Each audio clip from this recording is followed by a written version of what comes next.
Well, a global backlash against U.S. President Donald Trump's immigration curbs is gathering pace as several countries, including long-standing American allies, criticized the measures as discriminatory and divisive. Governments from London and Berlin to Jakarta and Tehran spoke out against Trump's order to put a 4-month hold on allowing refugees into the United States and temporarily ban travelers from Syria and 6 other Muslim-majority countries, which is said would help protect Americans from terrorists. For more on this, now we have joining us on Skype public affairs analyst Oseni, and also with us in the studio here is a public affairs analyst, Emmanuel Okonkwo. Thank you, gentlemen. Thank you. Well, let me begin. Thank you for having me. Yeah, let me begin with Mr. Oseni in London. Well, give us what your opinion is on this, ban by Donald Trump. Thank you very much for having me. The thing is, Donald Trump is trying to tell the people, the American that elected him, that all his promises is going to fulfill them. He's going to tell them that he's in charge.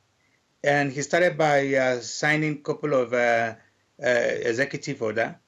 One of them is this very, very unpopular ban on 7 Middle East countries. But the truth needs to be told.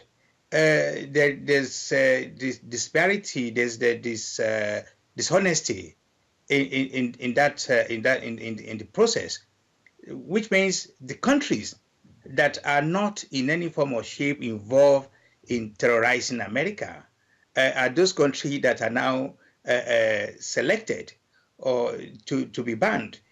We have countries like Kuwait, Afghanistan, Pakistan, and some others that are directly a threat to America. He did not choose them. But it also has to be said that we are now in a situation where Donald Trump does not understand what it takes to be a head of state of a big country like America. You cannot operate in isolation. Donald Trump cannot operate in isolation. There's no way Donald Trump can achieve all his aims, his goals, by wanting to impose or do certain things that is not going to get the confirmation or association or union of other countries. So I think this is the part of the problem I think Donald Trump is facing, and is very, very unpopular move he's taking. Okay, let me bring in Emmanuel Okonkwo in the studio here.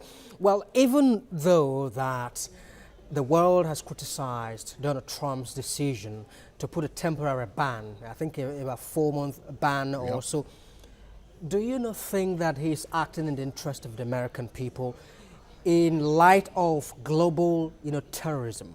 Well, I think so, and I think I beg to differ here. I think American foreign policy is a prerogative for the Americans, and he has the right to decide who comes to his country. I have a right to decide who comes to my house, and I know this is not going to sound politically correct, but he's doing what he thinks is to the best interest of America. If he decides to ban countries, the question you're going to ask is, why is he banning these countries? Maybe he thinks that these are failed states. And so if I have a house, I have a right to put a lock on my door. I have a right to say, decide who comes to my house. So even though people are saying it's discriminatory, people are saying perhaps he's, why is that country not banned? Why is the other country not banned? But the key thing is this: there's been problems of terrorism. America has suffered terrorism. We had issues in Germany. I was in England a few years ago. We've had issues in England. And these countries have a right to respond the way they choose to respond. I think what we should be doing in Africa, I think what we should be doing in Nigeria, is to ask ourselves, why are our people running down to these places? I was an immigrant myself. I am a product of illegal immigration. The question is not what Trump is doing. The question is, what are we doing? What are we doing in our countries that we are generating this human exodus of refugees, of economic migrants? Leave what the Americans are doing. They have a right to do what they're doing. The question Africa has to face is, why are we producing, we are exporting crude oil, but we're also exporting refugees? And that's what the question should really be. All right. Okay. Well, Olabode, he differs with your own position. But let me ask this. Trump says it's just a temporary measure anyway, just a 4-month period, just to ensure that whoever is coming in does not have any link with terrorist organizations or so. So why the noise about it? Why so much fuss about it? The noise about it is another 4 months will come and go, and after 4 months, those who he's trying to exclude, those countries he's trying, the people from these 7 countries is trying not to allow to come into America. The question is he going to allow them after 4 months? If they are really terrorist-based countries, are they still not going to be a threat to America? Those are the million-dollar questions. But again, let me quickly address the differ from my honorable friend there. Now, what we are talking here is that there's no way a country like America can operate in isolation. It has been established that most of the success of America is because of the ability to work with other countries.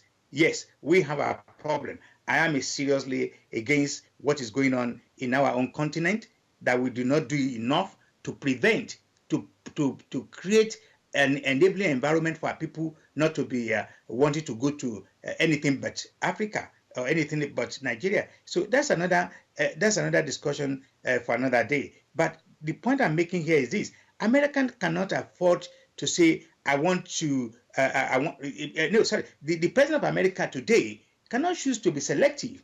Like I said, Afghanistan, Kuwait, Saudi Arabia are more terrorist-based country than the country he has chosen to ban. So he just want to create unnecessary hulabali. You just want to create a situation where everybody is panicking and so on and so forth. But then again, I can understand that I told you when you vote me, I'm going to ban Muslims, blah, blah, blah, and so on and so forth. And that is what he's doing, just playing to the gallery.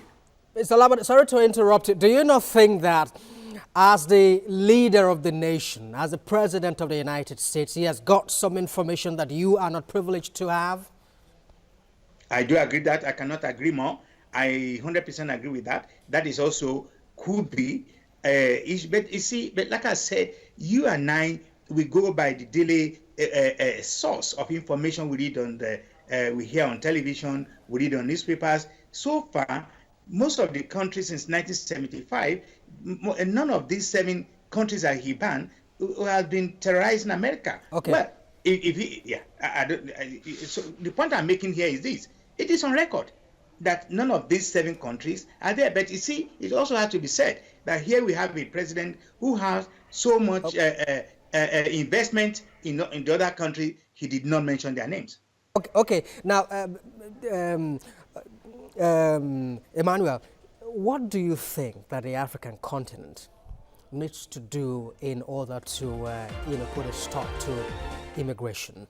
Well, the only thing that can reduce migration is to develop your own country. I remember in 1996 when I said before, I am a product of illegal immigration, and I could go back to 96 and remember just the hopelessness in Nigeria at the time, and that if we continue to supervise that hopelessness, then people are going to take desperate measures to deal with our hopelessness. And so my solution is this: we have to begin to develop our country. The human collateral damage of corruption is high. I went to Syria. I could have died in Syria. I lived in Turkey illegally. I could have died in Turkey. I went to Cyprus. I could have died in Cyprus. Then I went to UK, and I was traveling illegally. The desperation, just the hopeless situation in the country at the time, and I wasn't the only one. Perhaps a success story, but a lot of people died on that journey. A lot of people are wasted on that journey. Even tonight, there will be Nigerians crossing perhaps from Libya to the to Europe across the Mediterranean. And so you're asking what needs to be done. Well, the question is, what are we doing here that is causing our people to journey out of our country, knowing that they could die on that journey, and they're still going away. And so what I am saying is, it's time to, Americans are closing their borders. Don't we have any dignity at all? What Trump is doing there, don't we have dignity? If somebody doesn't want you to come to his house, then go back to your house and fix it. And that's what we need to do, fix our own house, yes.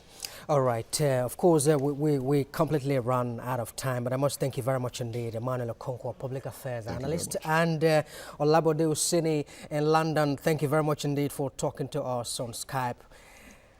Thank you very much for having me. All right.